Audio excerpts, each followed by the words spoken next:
সকলকে জানাই নমস্কার। অসহায় মানুষদের সাপোর্ট করার জন্য দেবাশিস দাস দাদাকে জানাই অনেক অনেক ধন্যবাদ। আমি এখন আছি ঠাকুরপুকুর বাজার।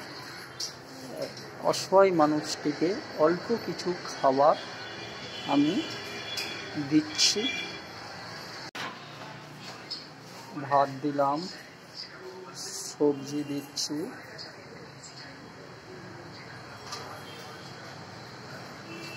ডাল দিচ্ছি,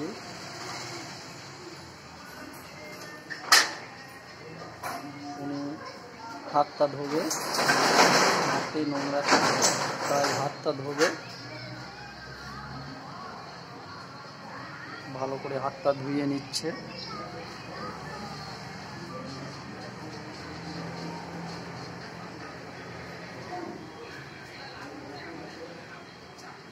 এবারে উনি খাওয়া শুরু করছে, খাচ্ছে।